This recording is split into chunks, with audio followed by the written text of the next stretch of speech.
Good afternoon. We welcome you to the August 22nd meeting of the General Obligation Bond, Economic Development, and Education Subcommittee. I hereby call this meeting to order. We have interpreters today to provide Spanish translations. Would you please introduce yourselves? Thank you, Mr. Chairman. My name is Elsie Duarte, and along with my colleague Carmen Cota, we will be servicing as interpreters in today's meeting. I will now introduce myself to our Spanish-speaking audience. Buenas tardes, mi nombre es Elsie Duarte y junto con mi colega Carmen Cota estaremos sirviéndoles en la reunión de hoy. Al momento de hablar, les pedimos que hablen que se tomen su tiempo para poder hablar, detectar con claridad lo que se está diciendo para poder interpretar de la manera más completa posible. Muchas gracias. Thank you, Mr. Chairman.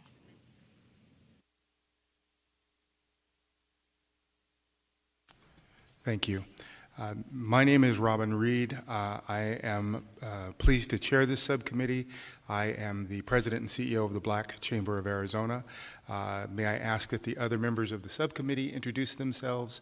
Let's start at my far right with Heather Carter.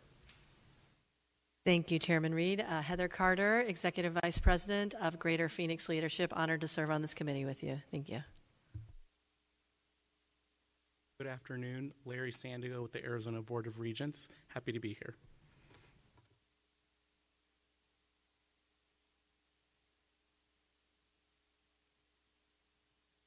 Verma Pastor, happy to be here, City Advocate. Thank you. Good afternoon. I'm Dr. Jack Sokoloff. I'm chairman of SSB, Healthcare Management Development and Consulting firm that has provided advisory counsel to many policy-making organizations, both locally and nationally. Thank you. Good afternoon. Jeff Sprout with the Levine Elementary School District. I am the superintendent of the district. Duke Ryder, Executive Director of the University City Exchange at Arizona State University, and delighted to be on this committee. Thank you. And do we have someone that is virtual? Mr. Chairman, we don't have any other committee members present today. Okay, and if I can just make one correction, that's actually Dr. Heather Carter. Okay, there will be a public comment period at the end of today's agenda, which will be up to 2 minutes in length. The Arizona open meeting law permits committee members to listen to the comments, but prohibits members from discussing or acting on matters presented. Speakers will have up to 2 minutes to comment. However, prior to the start of the public comment period, I may specify a briefer duration based on the volume of speakers. If you are attending in person and would like to speak, you will need to sign up to speak at the kiosk located at the entrance to council chambers before the call to public item begins. For virtual participants, registration to speak must be submitted 2 hours prior to the start of each meeting. Speakers will be called in the order received, beginning with virtual participants.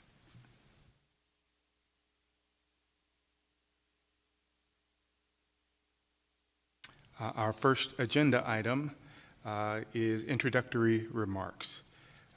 City Council has directed the General Obligation Bond Committee to recommend a $500 million bond program to the City Council. Executive Committee has tasked this subcommittee with identifying the most urgent needs related to economic development and education. Staff have provided a starting point through a capital needs study. The subcommittee will also be hearing from members of the community who may have different priorities, as well as hearing the ideas of this subcommittee's members. To manage information, staff will only provide a report on a new project concept at the direction of this subcommittee. Overall, the prioritized needs identified by staff exceed the $500 million bond program total. So through this process, the subcommittee will need to avoid growing the total program that is ultimately recommended to the executive committee. Agenda item, appointment of our vice chair. Our next agenda item is to appoint a vice chair of the subcommittee. The executive committee has directed all subcommittees to appoint one of their members as the vice chair. Do I have any volunteers on my subcommittee for that position?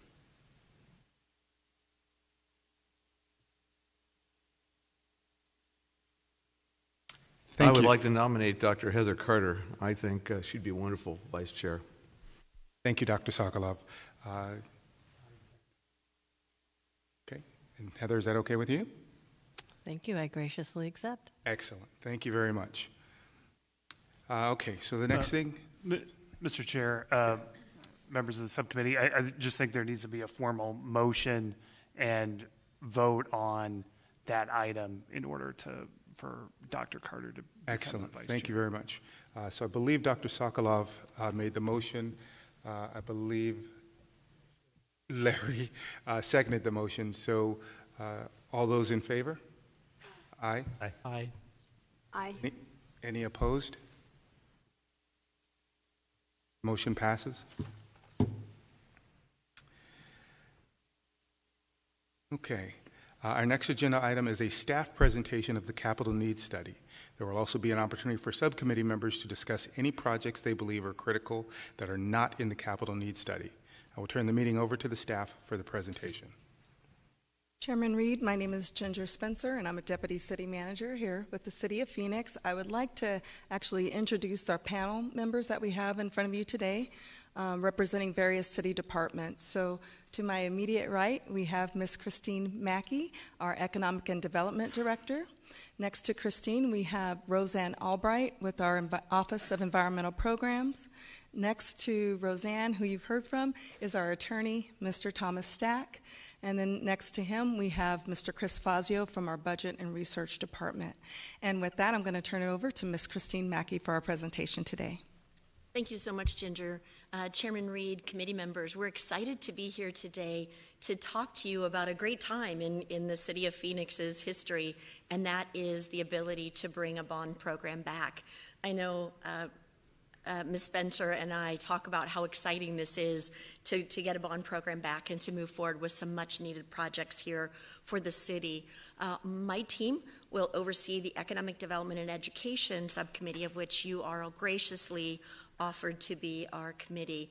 And today we're going to talk to you about our priority projects and then also some future projects that are there. And our priority project is the Rio Reimagined. This is an area of Phoenix, and we look at the Rio Salado. This was once a running river that flowed through. Sorry, it's moving forward, and I'm not touching anything. It can throw you off just a little bit. The Rio Salado was once a running river that flowed through Maricopa County and really was the precipice that created the early settlements and the early development here in Phoenix. It really was a way of bringing our community together, was around that river. Quick funny story, my mother-in-law remembers dipping her sheets in the river, hanging them up in her house. That was the early evaporative cooling that happened back in the day.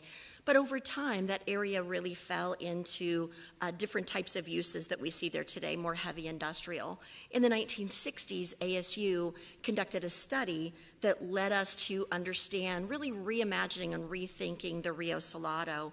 And decades later, two champions really emerged. And those two champions for this effort were Congressman Ed Pastor, a 12-term congressman for the area, and Senator John McCain. Who served 8 terms as a congressman and a U.S. senator, who really saw the vision of what this area should be and remembered, especially Congressman Pastor, remembered what the area used to be and brought about that vision and brought about that life to bring the Rio back to what it used to be. And I think we would be absolutely remiss if we did not thank these two men for their thoughtful work along the Rio Salado.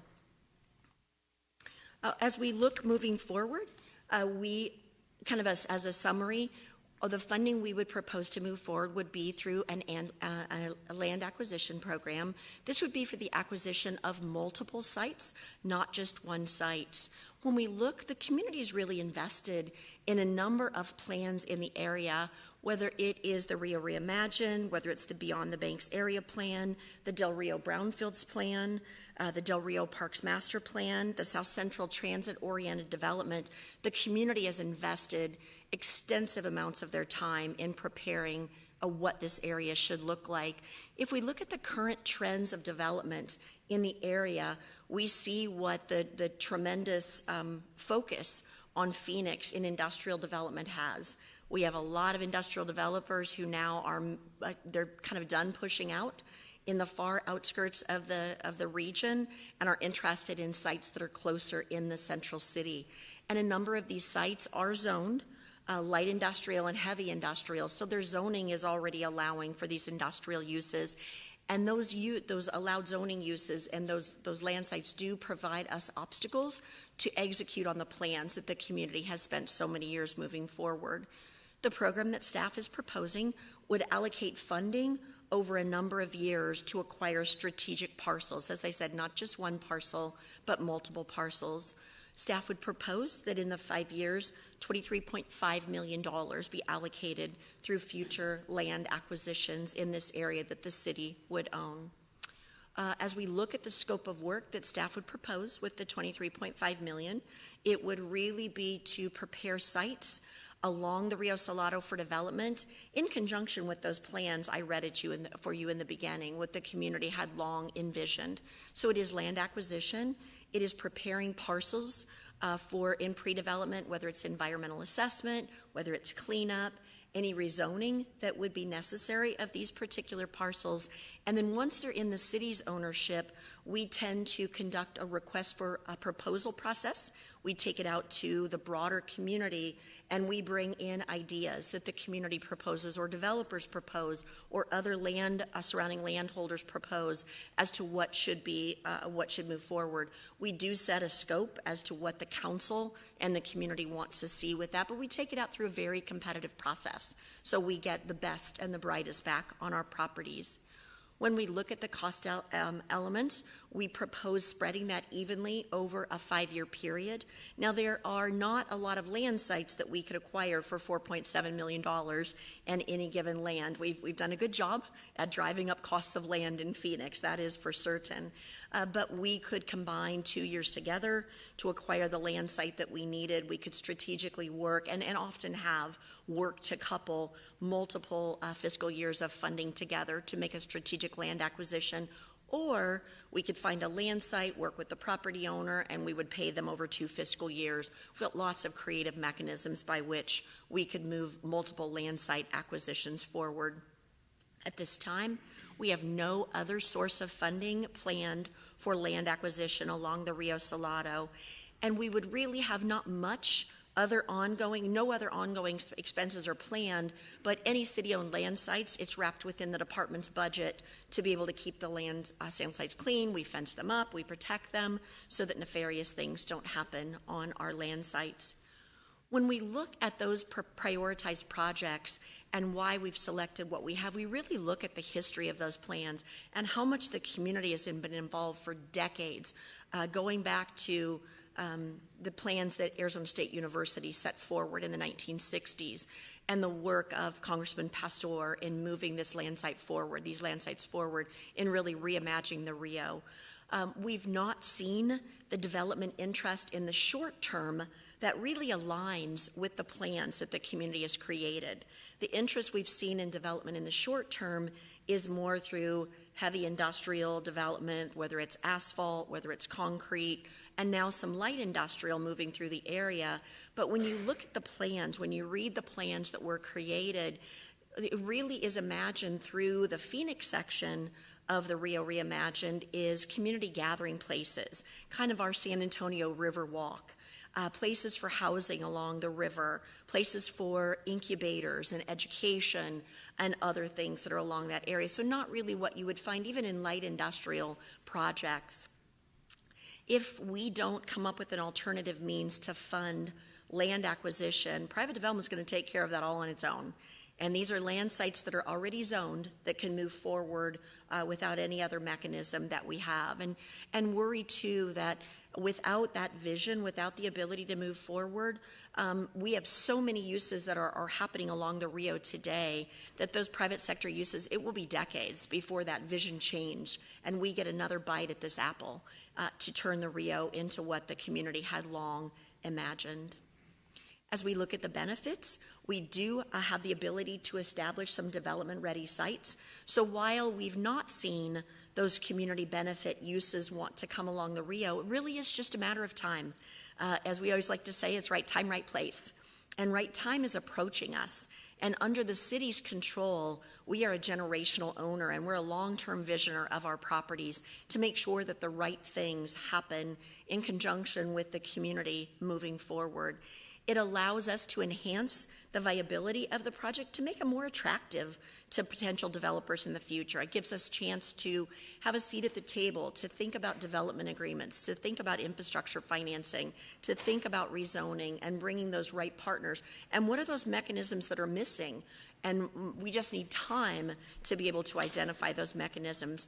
But look at ways that we can implement and promote the Rio Salado Beyond the Banks plan that so many of us have worked on, and the Rio Reimagine plan that we all work on today, and proactively address some of those environmental concerns. These are very environmentally challenged land sites, whether they're old tanks that were buried on them, whether they were used for heavy industrial, and materials have seeped into the land sites. These are not pristine land sites, they are landfills. And I will tell you, I've learned more about developing on a landfill over the last 2 years of my life than I ever thought I would know about developing on a landfill with the redevelopment of the Del Rio landfill that Roseanne Albright and I have the privilege of working on together with a very extensive city team, which will start construction at the end of this year. But it's not for the faint of heart. And without the city at the table coming up with the solutions for this redevelopment, I would dare say it would not have happened. And speaking of my colleague Roseanne Albright, I'd like to turn it over to her now to talk about those environmental considerations that we see. Roseanne? Thank you, Chris. Chair, members of the subcommittee. As Chris mentioned, there are lots of industrial uses. In addition to what she's talked about, we also have former or active sand and gravel sites. There's actually about 70 all along the Rio Reimagined. We've done some preliminary studies in working with EPA just to kind of try to identify the types of hazardous waste or underground storage tank sites all along the river within a half mile to a mile of the river. And there are well over 500, nearly 1,000 sites all along the river, meaning those sites have some sort of environmental considerations, whether they're in current operation or may be abandoned. So these kinds of sites typically will have some sort of environmental contamination that we need to address, whether in the soil or groundwater or even in the buildings themselves. And these environmental costs can really be unpredictable.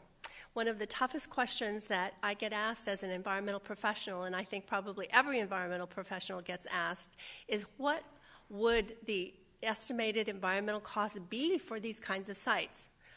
Man, that is a tough question to answer, and I always say it's between $1 and $10 million, somewhere in between there. With this funding and its flexibility, we have the ability to identify through environmental investigations the type and extent of contamination so that we can make a good decision as we move forward with land acquisition, and not to mention having that information prior to development, whatever that might be. We'll be using these funds also for cleanup. And what I want to mention here as well is that you might ask us, isn't there money available from other kinds of programs that might be used in this area? And yes, there are some grant funds available from EPA and the State Department of Environmental Quality Brownfields programs, but often those funds are quite limited in their use and the dollar amount available, and sometimes they're not even available directly to the private sector or directly on city-owned sites. So having this funding earmarked for environmental really will go a long way in our land acquisition costs. And the benefits that Chris mentioned, one of the things that will happen here, and we've been working in our Brownfields program for a really long time to make these investments citywide, is we get the benefit of cleaning up that environmental contamination and bringing these sites that have been long abandoned for a great number of years back into use, and they always catalyze the area, and it always serves as a spark to revitalize the rest of the area. So we're excited that we have the opportunity to use environmental funds on these costs as well. So I'll turn it back to Chris. Thank you, Roseanne. As we look at areas of opportunity, and I don't want to limit your thinking here, this was just an example that we took a picture of recently just to show you how different it is whether you're looking to the south or whether you're looking to the north. This is a land site that's at 7th Avenue in the Rio Salado looking south. I do want to share with you, when I show you the next picture, I stood in the same place took a picture to the south, and then turned and took a picture to the north. So as we look at the Rio Salado and what's been done to the Rio, whether it's in our habitat restoration, whether it is in our hiking trails, whether it's in our connection, I don't want you to think significant amounts of work hasn't been done on the Rio through Phoenix. It has. Our Audubon Center is there, our connectivity, our hiking trails are all there. But it just gives you an example, whether you're at 7th Avenue, whether you're at Central Avenue and looking for at the land that is adjacent to our Audubon Center, whether you're at 7th Street, whether you're at 16th Street or 24th Street, they all pretty much look the same. It is a pretty rough outdoor industrial, whether it's concrete, whether it's gravel pits, whether it's former landfills. But the Rio itself, the restoration through Army Corps of Engineers and others that has taken place is pretty significant and provides an amazing backdrop for the future that we really do imagine. So, Chairman, members of the committee, as we look at our summary and as we move into future projects, the prioritized project for the Economic Development and Education Subcommittee is the Rio Reimagined land acquisition of $23.5 million over a 5-year period of time. But we do have several other items that we have prioritized in the future for your discussion and consideration as you move forward. Those future capital needs projects are in front of you, and I will go through each one of them one by one. First is an advanced nursing facility. It is what we see in Phoenix across the board, but really here in Phoenix because of the extreme amounts of work that we're doing on focusing on healthcare, on focusing on biosciences and education, is the expansion of the workforce and the increasing demand for the workforce in medical and biosciences. This would be a partnership in collaboration with our universities and our community colleges. We would partner to develop a facility. The city would plan to assist through infrastructure investment dollars that could help these projects come to reality. Funding would be a lump sum in a 1-year commitment of $5,728,000 for infrastructure, and you will learn through my presentation today the city does have a 1% for the arts for all of our public projects. So you'll see me now mention the $57,280 that goes to the 1% for the arts for all city-owned projects, for a total of $5,785,280. Another future capital need would be economic development public infrastructure. So I will share with you that one of the things people ask me as an economic developer, what keeps me awake at night? And I always tell them number one is infrastructure. We are this tale of two cities. We are an older city that outside City Hall during the pandemic, we replaced the city's oldest water line at 103 years old. And yet we have 30% of our city that's never seen a shovel. So we have very old and aging infrastructure and very new infrastructure that we need to get into the community to help the community grow. But it also helps small business. It's not just for large development, it helps small business. So as we look at redevelopment, often these redevelopment challenges face infrastructure challenges. They might need a fire hydrant. They might need an extension of a water line. They might need sidewalk repair in front of their businesses. And as all cities in Arizona, development pays for itself. And sometimes those small businesses struggle with that. They have the funding to be able to pay for their development itself, but when you bring in the city infrastructure, some of these older buildings don't, or older sites or redeveloping sites don't necessarily see the same ability to focus. So staff would propose that the funding of $1 million a year for the 5-year period, plus again, the 1% for the arts on an annual basis, be brought forward to allow some of these strategic economic development efforts, whether large or small, be brought forward to allow for infrastructure development for a total cost over 5 years of $5,050,000. Our next item in future capital needs is the Microelectronics Health Science Technology Center. It is something that has extreme focus on semiconductor manufacturing and biosciences, really coupling them together, whether it's in implantable devices, whether it's in wearable devices, whether it's in things that bring microchips and manufacturing truly into biosciences and health. And creating that pipeline of a trained workforce is critical to be able to work in these very new and upcoming areas and sectors. Again, this would be a partnership with University and Community College, and the city would propose to bring in public infrastructure dollars to assist with this facility. As with the advanced nursing facility, $5,728,000 for infrastructure and the 1% for the arts, for a total cost of $5,785,280 over a 5-year period. And I believe you may hear from Arizona State University, who may address this for you in more detail later in our program today. As we look at the next sector, Committee Member Pastor, I know this is one you've worked on closely, which is the Spark area land acquisitions for the Aviation Land Reuse Plan.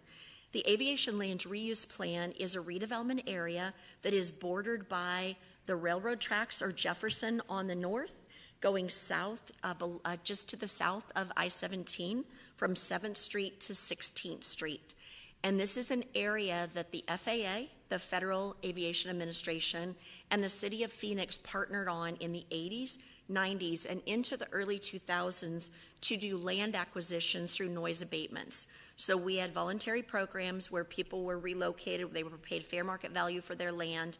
The city acquired the land, the individuals relocated, we leveled the houses or the businesses, and we have gravel-covered sites around this particular area.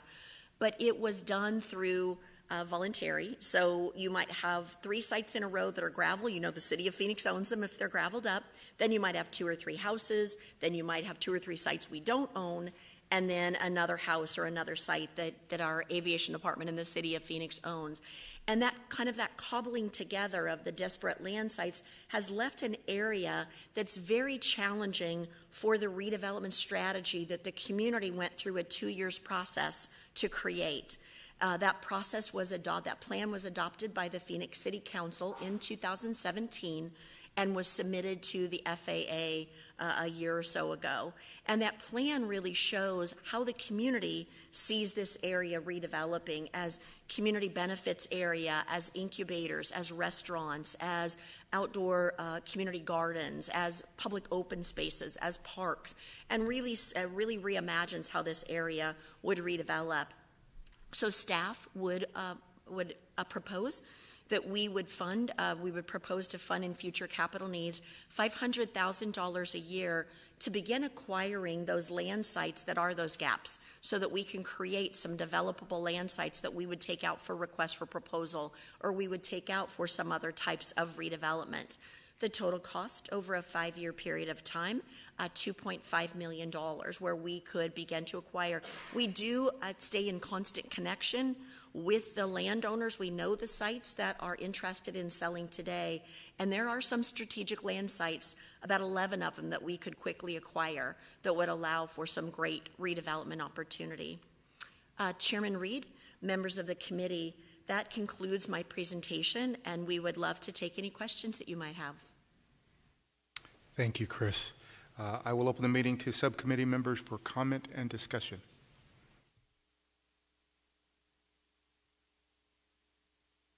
Mr. Chairman, may I just ask a quick question so I can completely understand this? Yes, please. In our prioritized project, we have $23.5 million, or about 4.7% of the total bond offering that's basically being put forward.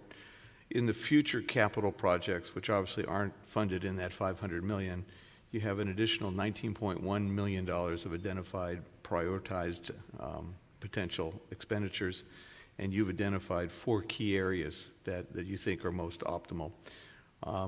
Could you, at a very high level, just tell us how you sifted through God knows how many opportunities to get to that $19.1 million and those four areas? Chairman Reed, Committee Member Sokolov, I'd love to walk you through that. So when we look at those future capital needs, clearly the Rio Reimagine is our prioritized area, because if we don't get a hold of these land sites soon, private development's going to take care of it all on its own, and we won't be having this conversation anymore.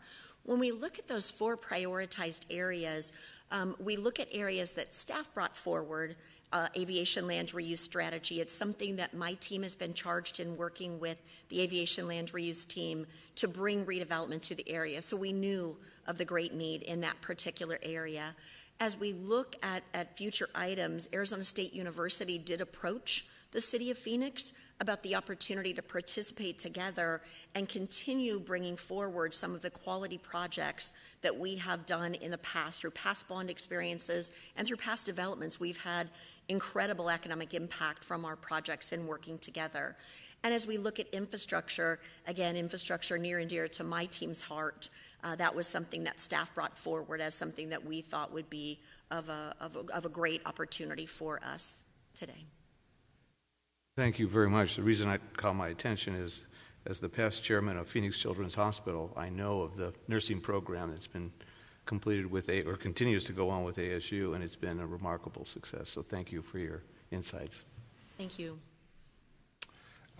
Chris, on the Rio Reimagine project, with $4.75 million being dispersed years 1 through 4, and then 4.5 in the 5th year, are we making a provision for capturing market volatility?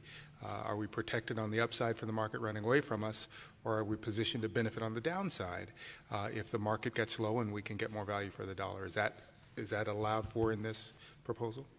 Chairman Reed, that is an excellent question. And as an economic developer in 30-year commercial real estate in this market, you hit it dead spot on. The top of the market, we think, has just hit. And we think that there may be some downside to that market that could happen as we see maybe a national recession in 2023 with Arizona quite insulated from that recession because of the diversification that's happened. But as we look at that, we've really looked at land costs, we've looked at the most recent comps, and then we've applied a methodology to kind of show if prices do go just ever so slightly higher, but we think that they may actually cut back just a little bit. We think they may decline just a little bit, but we did anticipate a 3% increase over the coming years of the cost of that land. So we kind of accounted for that as we made those that annual request. Thank you. Mr. Chairman, and Director Mackey, are you locked into the annual spending with regard to Rio, or could you put some things together such you might, if you had something more above the $4.7 million on an annual basis, could you do something larger 1 year and pull back, looking at the total over 5? Chairman Reed, Committee Member Ryder, I'd like to turn it over to Mr. Fazio from our Budget and Research Department, who handles this area for us, and he can answer that question. Mr. Chairman, committee members, what you're seeing here is costs at the micro level of an individual project. This ultimately bubbles up to the entire $500 million program, where our finance department is using these numbers to anticipate when bond sales are needed. In reality, as we get into the program, there can be adjustments to this if we find that, for example, in year 1, we're not ready to acquire land yet, and that gets pulled into year 2, and we have an acquisition in year 2 of $9 million instead of $4 million. Those types of things are possible. We're wanting to have a rough approximation of when the costs are anticipated, just so we're not, for example, selling bonds too early and then paying debt that we really don't need to be paying. But there is a little bit more flexibility than what you see here. Thank you. Another question. So within the distribution of $4.75 million or $4.5 million, after the first acquisition, are some of the funds from the next one being used for research or remediation of any contaminated property? Chairman Reed, that is something that we would absolutely look at a case-by-case basis. Once the land acquisition happens, to your point, we wouldn't want to be carrying an environmentally challenged site and then go keep acquiring more land sites and then not have a funding mechanism by which to remediate the sites that we've already purchased. So we would be working closely with our Office of Environmental Programs to be able to say, okay, this is what our swag number is going to be on this particular site. We'd bring in our engineering department quickly to do a quick assessment and be able to tell us, okay, Chris, you've got you bought this site for $5 million, you're going to have $1 million of cleanup. So out of this group, you've only now got $3.7 million to focus on the next group. We are a pretty nimble team, we found, over the last couple of years working on Del Rio and a couple of other sites. Thank you. So am I correct then that that might be one of the benefits of capturing a market that's on a downtrend, is it might free up some funds for some of the research and remediation? Chairman Reed, you are exactly correct. Great. Thank you.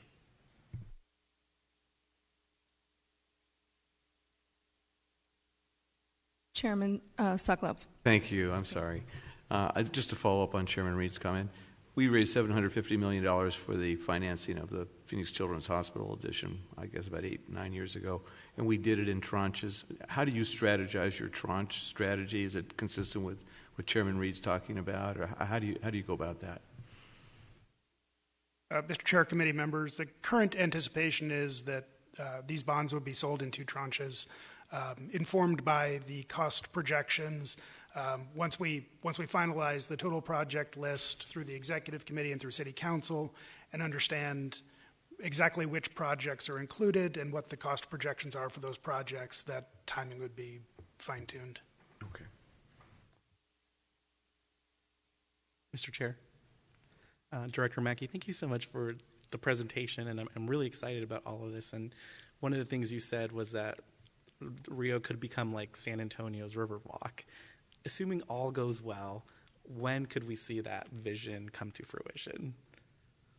Chairman Reed, committee member Sandiego, for me, it's already too late. I'm already ready to do it. About last year to get that moving forward. But realistically, if the city's able to make some of those land acquisitions, we would sell bonds, I believe, in 2024. Mr. Fazio, is that correct? I believe the current expectation is 2025. So bonds would be sold in 2025, but when should the citizens choose to consider moving this forward in an election in 2023, we would immediately start reaching out to property owners to get them. The city's a good credit risk. We close on what we say we're going to close on, and we buy land sites that others probably wouldn't buy. We'd immediately start working with those property owners to get them teed up for the bond sale in 2025. So I think the first that you could start to see of some of this development beginning to take place would be 2027, probably late 27, early 28 would be the first construction of these sites. Thank you so much. And, one of the other things is the subcommittee is called Economic Development and Education, but there doesn't seem to be any education items on the prioritized needs. Curious of how that came to be, because I know several of us here work in education. Chairman Reed, committee member, as you've heard, I'm sure you've heard in the news, our $500 million bond doesn't even begin to address some of the needs the city itself has in fixing our old buildings and repairing things that need to be repaired and working on items that have been in long need. We've not had a bond for 16 years. And so from an economic development side, we worked very closely with the city manager's office and with the city council to ensure that those needs that our citizens had were focused on first. And I think as we look at the future capital needs, depending on the outcome of this committee and then moving forward to the executive committee's recommendation to the city council, remember, some of those items could move around. Those education items could move above the line. This was simply staff's position of the most urgent need being the acquisition of the land along the Rio, because by the time we get to the next bond, it will all be gone. And so really looking at the opportunity for the discussion here, but also it should, as the committee moves it forward, you're really teeing up the beginnings of the next bond in 5 years from now. City Manager Barton, the mayor and council have now come forward and said they'd like to do a bond every 5 years. And so it's really kind of setting that up for those prioritized projects in the future. But again, this committee, we wanted to provide everything forward so you had that discussion. That is the committee's purview, is to say that education is important in helping move those above the line. Thank you, Director Mackey. Am I correct that the last bond issue was 16 years ago? Chairman Reed, you are correct. 2006 was our last bond issuance. So of these 4 proposals that are here, how long have any of these been kind of sitting in the queue waiting for an opportunity? Oh my goodness, Chairman. Well, I've been here 8 years, and I tried to buy land along the Rio in 2014. So at least I can speak for my experience in buying land at the Rio. It's been 8 years. With the 2 education programs with Arizona State University and Future Needs, we've been having those discussions for 2 or 3 years now. When we look at infrastructure needs, poor Deputy City Manager Spencer has to listen to me on a daily basis, figure out ways to cobble. I actually own a fire hydrant that I paid for because I got frustrated and went to the planning department and paid for a fire hydrant for a small business. So they're constant and ongoing needs. They've been sitting on the shelf for years. Thank you. Thank you, Chairman Reed, and thank you, Ms. Mackey, for the presentation. Could you just explain for the committee how this will work from a purchasing standpoint? Once the bond is approved by the voters and we start to issue the bonds in 2025, then do you look at the section of land collectively and do like an extended escrow on multiple pieces of land so that we are acquiring the entire project? Or is there a danger that potentially we only have 3/4 of the project funded and or purchased, and then that 1/4 comes in from outside of this project and purchase it, like you said, that we were kind of worrying about if we don't do this now? That's the first question. Then I have another follow-up question. Chairman Reed, Committee Member Carter, that is something that we deal with constantly. And the city's acquisition of land, and we are the largest landowner in the city of Phoenix, is the city of Phoenix. And my department has purview over any number of land sites that we take out for requests for proposal on an annual basis. And so our goal would be to, should the citizens choose to move this forward in an election in 23, we would, as I said, immediately start reaching out to strategically. I already know the parcels that I think would be the most logical for us to try to acquire in the short term, kind of the medium term. The long terms are the, oh my goodness, what was Chris thinking, parcel acquisitions. But those short and medium terms are one that we can hit. The advantage is if we can acquire, to your point, Committee Member Carter, 75%, but we miss the 25%, puts the city at the table. And when that 25% comes in, you now have leverage to be able to work with that 25% private property owner to say, this is the city's vision, this is what we'd like to see happen. Would you be interested in a development agreement that could help these things happen, and you participate on the upside of the project? And what we have found in our work with private sector landowners, when we can bring a project like that forward to them, they're usually pretty willing to participate with us. We've lost before, but not very often. And we know those landowners well. We know the development community well. We would be working with them. I mean, in fact, we're already working with them as we look at what opportunities could be along the Rio. Follow-up question, if I may, Chairman Reed. So thank you. On that point then, so would as it is scored right now in this bond, would that complete the entire land acquisition for a fully realized Rio Reimagined project with the numbers that we have scored in this bond? So this is it, we will get all the land, and then from there we would move to the next phase. Chairman Reed, Committee Member Carter, it would allow us to make some instrumental purchases to put us a seat at the table on some of the most important pieces, which are along Central, along 7th Avenue, along 7th Street, kind of more in those close-in areas. My goodness, I could spend hundreds of millions of dollars acquiring my grand dream of the city's land along the Rio Salado, but this $23.5 million would allow us to get the first phase of the San Antonio Riverwalk, if you will, going through in this area, and then future land acquisitions or future, and I'll back up just a little bit and say, so often private sector really wants to do the right thing. They don't want to be the first one there. They don't know that it is something that can actually be done. They don't know how they're going to profit. If the city hadn't bought land in downtown Phoenix, I would argue that today we would still be a wasteland that we were back in before ASU and U of A came into downtown Phoenix. We would be, people would leave right at 5 o'clock. They'd go home. There wouldn't be activity and people, people entertaining down here.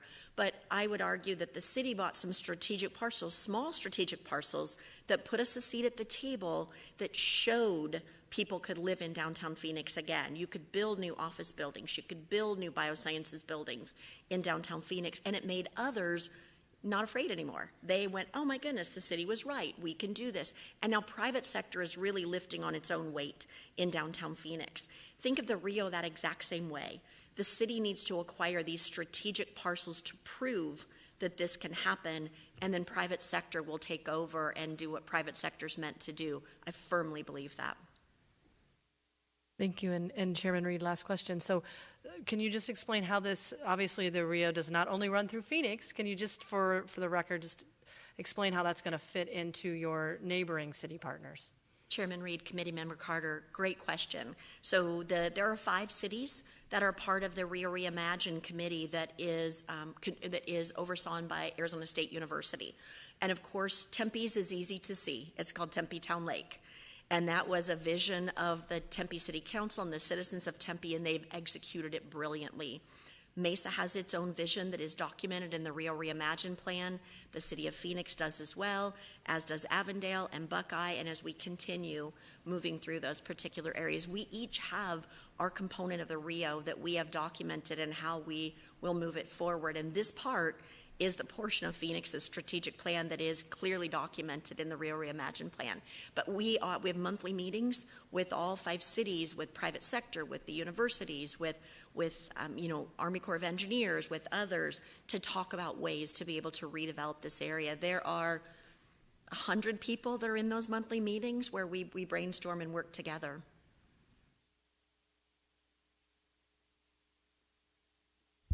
Thank you, Chairman Reed.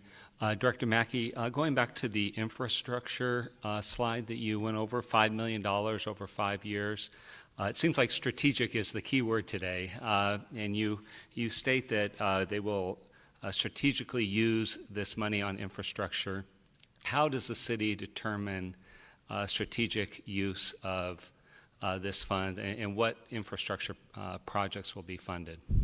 Committee Member, Chairman Reed, Committee Member Sprout, as we look at strategic, our word of the day, as we look at strategic, we haven't identified what those uses will be. I will share with you that the larger developments, we can typically create a development agreement by which we will reimburse larger developments that are strategically placed, such as along the new 202 in Levine, along the areas that are switching to high technology in Deer Valley, the areas along Central Avenue. These are usually large enough developers that they can carry costs of infrastructure, and we can reimburse them with construction sales tax and lease tax, and we can repay them over or participate in a public-private partnership over a 10-year period of time. When you're looking at the smaller sites and the redevelopment of some of the older areas of the city or the smaller areas of the city, those owners might not have the financial capacity to be able to carry that for a reimbursement agreement that Mr. Stack helps me often create development agreements and reimbursement agreements that bring that public infrastructure. But I'll use a couple of real-world examples that have just happened even in the last 6 months that we've worked on. One is an old restaurant in Melrose that was a thriving restaurant. It closed. A lovely woman bought it. She went to remodel the restaurant, and she did some work by which she needed to replace the roof. Well, there's a city code that says that if you take off more than 50% plus 1 of the roof structure, you need to bring your building up to all city codes.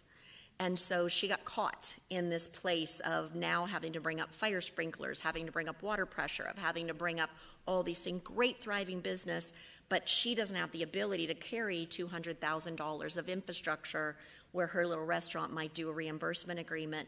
But instead, if we were able to have a fund to say, this is something that would benefit the entire area of Melrose, we'll pull the water line across 7th Avenue, and she can tap into it and then continue tapping into it. The good news is we came up with a solution that didn't end up having to be that way, but those are the kind of things usually for the smaller. We had a great business over on the Miracle Mile on McDowell, two doctors from Banner Health that were taking an old building and putting a distillery into this, and something the community that it was just such a cool reuse of this old building. But when they went to get their certificate of occupancy, they were, for their use, were too far from a fire hydrant. And it was something that I was able to go down to the third floor, and we have a CED fire hydrant that sits on McDowell, but we take that out of our general fund portion. It means that we have to take some economic development project and move it to the back burner to be able to fund something like this. This fund would allow us those opportunities to help that redevelopment.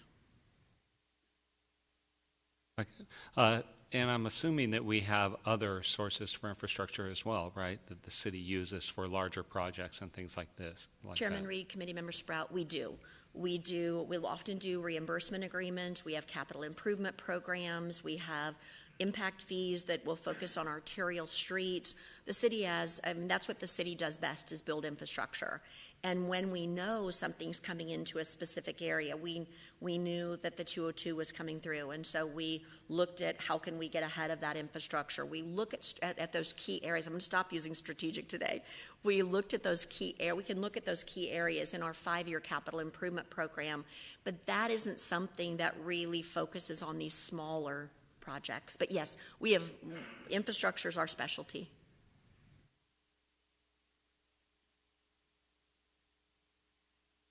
Do we have any additional questions? Okay. We will now open our public comment period. We have 1 virtual speaker and 3 in-person speakers registered today. Thank you. I will give each speaker 2 minutes. We will start with virtual participants. When your name is called, your audio device will be unmuted, and you may begin your remarks. At the conclusion of the virtual speakers, we will invite in-person attendees to the podium to address the committee. I will now ask the city attorney to explain the rule of public comment in general obligation bond committee meetings. Thank you. Thank you, Chairman Reed, members of the subcommittee. Members of the public may speak to comment on the general obligation bond program. The city code requires speakers to present their comments in a respectful and courteous manner. Profane language, threats, or personal attacks on members of the public, council members, subcommittee members, or staff are not allowed. A person who violates these rules will lose the opportunity to continue to speak.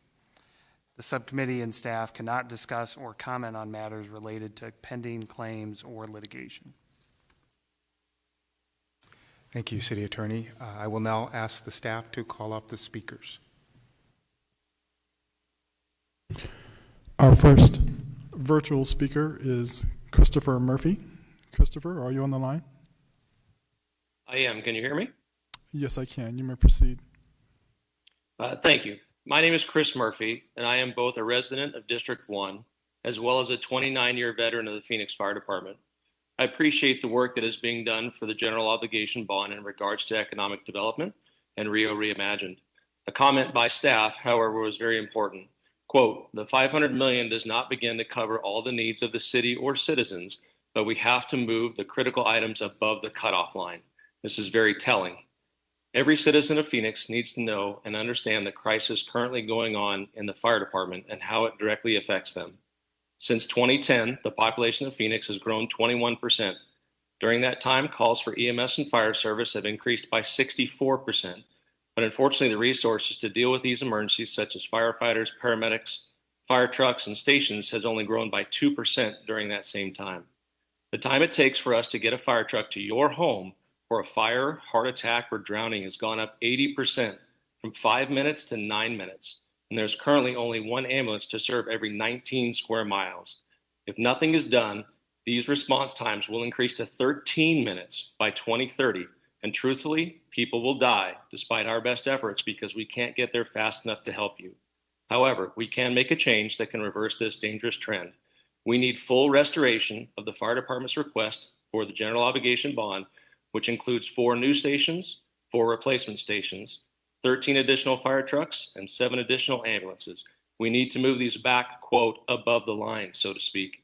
Without these necessary resources, our ability to help you in your time of need will be greatly diminished. Thank you again for your time and efforts and allowing me to speak.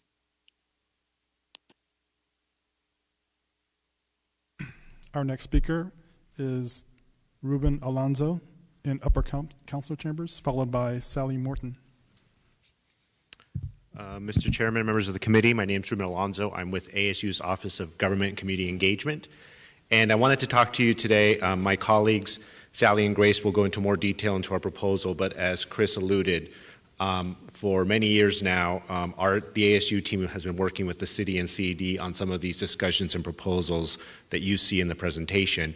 And I wanted to touch on kind of the history that we have as partners with the city before my colleagues go into more detail into what we're trying to ask the committee today. Obviously, we know that ASU's downtown Phoenix campus would not exist without the partnership with the city and with city investment. And same with the Phoenix Bioscience Corps, the PBC would not exist without the partnership between all the universities and the city of Phoenix. And we know that the success of ASU is tied to the success of the city of Phoenix, and we'd like to think that the success of downtown is also tied to us, that the downtown Phoenix campus and the biomedical campus have helped fuel in turning downtown into the place that is. And so we are here to talk about the next iteration of that, the next step. So as Chris mentioned, you have 2 kind of proposals that were in your packet into the future needs category. And what we're looking to do, and that Sally, who heads up our research efforts for the university, will speak to in more detail, is combine those into one proposal that focuses on a health technology center, and expand that amount to $15 million would be our ask.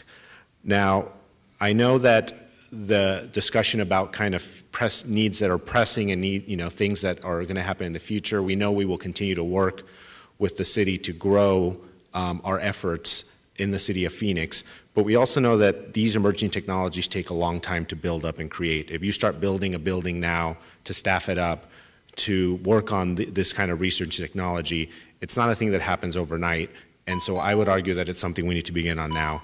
And with that, Mr. Chair, I thank you very much for your time. Thank you, Mr. Alonzo. Our next speaker is Sally Morton, followed by Grace O'Sullivan. Thank you, Chairman Reed and members of the subcommittee. I'm delighted to speak to you today. I'm Sally Morton, Executive Vice President of Arizona State's University's Knowledge Enterprise, which is the research arm of the university. I'm also a City of Phoenix resident myself. I'm here today on behalf of ASU, as Ruben alluded to request to combine the 2 projects, which Director McKee detailed today, the Advanced Nursing Facility and the Microelectronics Health Science and Technology Center, into one impactful citywide project, a health technology center, and to increase total funding from $11.6 million to $15 million. This project will help advance a new set of programs in public health technology, which will support training and educational degree programs for a technology-focused health and biosciences workforce, including advanced nursing, and the retraining of existing workforce in these fields to help fill critical job vacancies. And Mr. Chairman, if you would, we do have a brief description of this combined project, which we could hand out if you would permit us to do so. This investment will leverage other sources of funding, including ASU funds, federal funds, and state funds, to create this science and technology center. This is a great investment for the city. This asset will allow us to leverage large federal initiatives, such as the recently passed CHIPS and Science Act and the Build Back Better Regional Challenge. So, Mr. Chairman, if you and the subcommittee would find it helpful, we would welcome the opportunity to share a full presentation on this project at the next committee meeting. Thank you. Thank you, Ms. Morton. Our next speaker is Grace O'Sullivan. Thank you. Dear Chairman Reed and members of the committee, my name is Grace O'Sullivan, also a City of Phoenix resident, born and raised. Today I'm here with my colleagues on behalf of ASU where I serve as the Vice President for Corporate Engagement and Economic Development. In my role, I help to connect the university's assets and resources to our communities and partners. In fact, I had the great pleasure to travel to Taiwan with Director Mackey to attract TSMC to Arizona. You know, this will have increased economic impact and benefits for our region. Now I'm working closely with the company to establish R&D partnerships and a robust talent development pipeline. And as Dr. Morton stated, this once-in-a-lifetime opportunity of federal funding that'll be available in the next year or so makes it critical that we find additional funding that we can leverage in order to capture these federal opportunities. It's imperative that we do that now. We cannot wait 5 years, as you know how quickly innovation and the speed of technology advances. And the city has made long-term calculated efforts to move forward these specific sectors in microelectronics, semiconductors, healthcare, and biosciences. So we believe that the $15 million investment for this bond will further Phoenix's reputation as a leader in healthcare and innovation. And another key point to make is that our project will not bear any operating costs to the city, which will have no future impacts on the city's budget. So again, thank you again for your leadership. We are excited to present this project to you, and we are welcome any questions. Thank you. Mr. Chairman, that was our last speaker. Thank you. This concludes our public comment period. Thanks to all that participated virtually or in person today. Based on today's discussion, do any subcommittee members have requests for the next meeting agenda? Let's see. The subcommittee cannot deliberate or vote during this period. Directions must be from the chair. Our next meeting is scheduled for September 12th. Subcommittee members, please notify staff in advance if you have a conflict with this meeting date. This meeting is, I'm sorry. Oh, we do have a question, yes. Mr. Chair, thank you so much. How do we take up Dr. Morton's offer of a presentation at the next meeting? Chairman Reed and Committee Member Sandigo, at this time we cannot respond to public comment, but if it is the desire of the committee, we could actually get a proposal from ASU, which would basically take the two prior projects, combine it to one for this $15 million request. We would run it by our finance department and our law department, and then once they approve it, we could bring it forward for a future subcommittee meeting. And so right now, the next meeting would be September 12th, if that is the desire of the subcommittee. All right. Thank you so much. Is that something we vote on, that we want to see this, or? You can make a motion and vote on it. Or, I'm sorry, Tom? That's correct. Mr. Chair, members of the subcommittee, you could make a motion to have that proposal heard at the next subcommittee meeting, and it would need a second, and the same as the other motion we did previously, it would need a second and then get voted on. Do we have a motion? Mr. Chair, may I move that we have a developed ASU proposal at the next meeting? I would like to second that motion. Thank you. All in favor? Aye. Aye. Aye. Aye. All opposed? Thank you. The motion passes. Mr. Chairman, may I ask something else? How did the comment that was made by the firefighter about their need, is that something in the jurisdiction of this committee, or how can they be given an opportunity beyond the 2 minutes to express their concerns? Chairman Reed and Committee Member Sandigo, thank you for that question for public comment. There is a public safety bond committee that is actually considering all requirements, or all requests, that are public safety related. So there is a committee specifically to address those requests. Okay, and they will consider the firefighters' request? That is correct, yes. Thank you. Thank you. Any other questions? Okay, hearing none, this meeting is adjourned.